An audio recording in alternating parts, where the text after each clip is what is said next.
अस्सलाम वालेकुम, this is Mohammad Iqbal Khan, advocate from Iqbal international law services. आज का जो हमारा लीगल लेक्चर है वो difference between the bill of exchange and promissory note. Bill of exchange और प्रॉमिसरी नोट में क्या फर्क होता है, ये हमारा आज का लीगल लेक्चर है।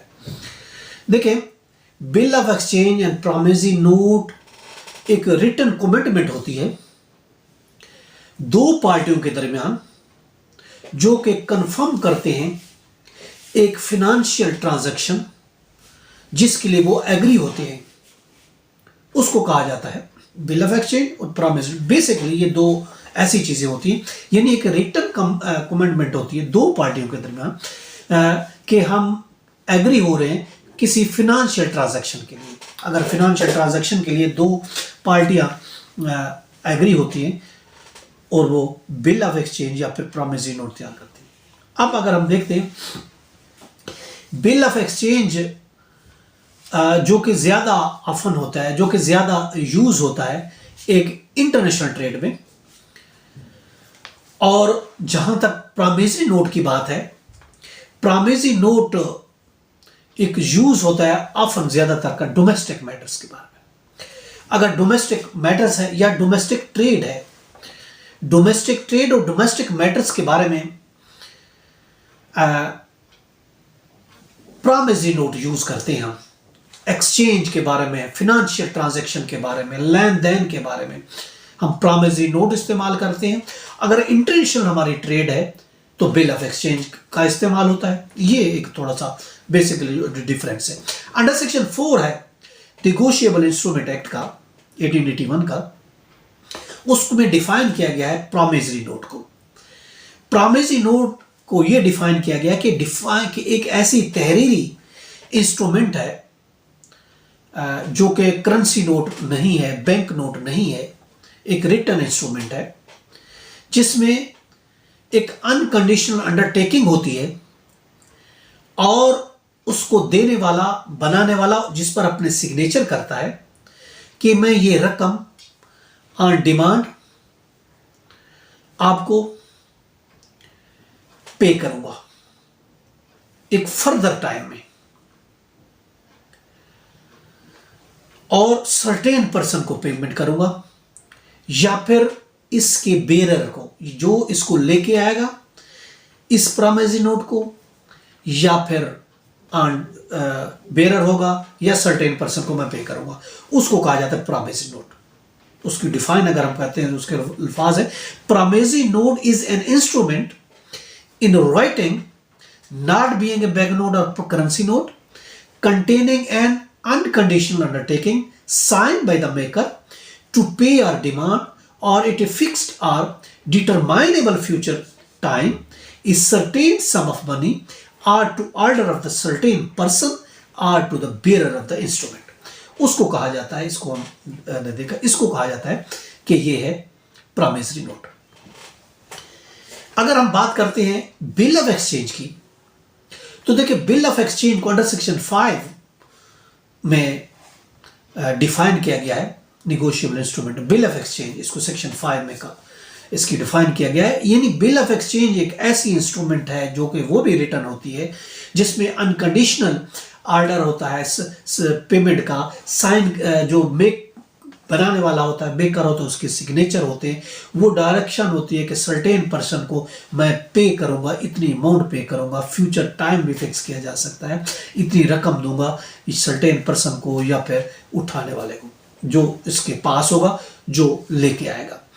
Is bill of exchange is the instrument in writing containing an unconditional order sign by the maker directing a certain person to pay or demand or at a fixed or determinable future time is certain sum of money or to order of a certain person or to bearer of instrument। इसको कहा जाता है bill of exchange. दो पार्टियों के दरमियान तहरीरी commitment अगर हो किसी फाइनेंशियल ट्रांजैक्शन को कंफर्म करने के लिए, जिस पर वो दोनों रजामंद हों, दोनों एक जैसी उनकी रजामंदी शामिल हो, उसको कहा जाता है कि ये बिल ऑफ एक्सचेंज है या ये प्रॉमिसरी नोट। अब ये फर्क देखिए, ये बेसिकली एक जैसे होते हैं, bill of exchange, promissory note एक जैसी ये एक रिटर्न इंस्ट्रूमेंट होती है। उसमें फर्क सिर्फ ये है कि bill of exchange international trade के लिए इस्तेमाल होता है, जबकि प्रॉमिसरी नोट लोकल ट्रेड के लिए, लोकल लेन देन के लिए इस्तेमाल होता है। यानी मेन फर्क जो है, अदरवाइज वो भी एक रिटर्न इंस्ट्रूमेंट है, वो भी एक रिटर्न इंस्ट्रूमेंट है, उसमें भी प्रॉमिस है, उसमें भी प्रॉमिस है पेमेंट का, फिनेंशियल एबिलिटी का, एग्री होने का, रजामंदी का। दोनों में एक फर्क सिर्फ यही है, बिल ऑफ एक्सचेंज में और प्रॉमिसरी नोट में। पार्टी आमतौर पर बैंक में जाती है, बिल ऑफ एक्सचेंज बैंक्स कराने के लिए, बिल ऑफ एक्सचेंज के लिए ऑफ कोर्स वो बैंक में जाएगी, इसलिए उसको एक तरह का हम बैंक ड्राफ्ट भी कह सकते हैं, जो बिल ऑफ एक्सचेंज है उसको कहा जा सकता है। जबकि प्रॉमिसरी नोट एक किस्म का डेबिट नोट होता है, जो कि फिनेंशियल अदायगी का वादा करता है, उसकी पेमेंट का, वो खुद उसको मेक करता है। जबकि दूसरा जो डिफरेंस हो गया, आप बिल ऑफ एक्सचेंज के लिए आप बैंक से रब्ता करेंगे, आप बैंक में जाएंगे। प्रॉमिसरी नोट खुद एक आप डेबिट नोट तैयार करते हैं, उसमें फिनेंशियल एक अदायगी का प्रॉमिस होता है, उसमें भी प्रॉमिस होता है। बिल ऑफ एक्सचेंज बैंक जारी करता है, उस पर इंडोर्समेंट होती है बैंक की, जिस तरह चेक पर होती है। अगर बायर रकम देने में नाकाम रहता है तो फिर बायर का बैंक सेलर के बैंक को अदायगी करता है। ये तरीकेकार है बिल ऑफ एक्सचेंज का। बिल ऑफ एक्सचेंज में यूं समझे गारंटी बैंक की होती है, अगर मेकर पेमेंट अदा करने में नाकाम रहता है तो बैंक की जो उसको जो सेलर होता है उसको वो पेमेंट करता है। ये इंटरनेशनल ट्रेड के लिए भी बिल ऑफ एक्सचेंज तैयार होता है, यानी बैंक गारंटी देता है कि इस बंदे ने अगर पेमेंट नहीं की तो पेमेंट मैं आपको करूंगा। जबकि प्रॉमिसरी नोट में ऐसा नहीं होता। प्रॉमिसरी नोट खुद ही वो एक डेबिट नोट लिखता है कि मैं आपको पेमेंट करूंगा, अगर वो पेमेंट नहीं करता तो फिर आप उसके खिलाफ आप ऑफ कोर्स, चाहे बिल ऑफ एक्सचेंज है चाहे प्रॉमिसरी नोट पर, आपके पास ऑप्शन है, वो कोर्ट में केस फाइल कर सकते हैं।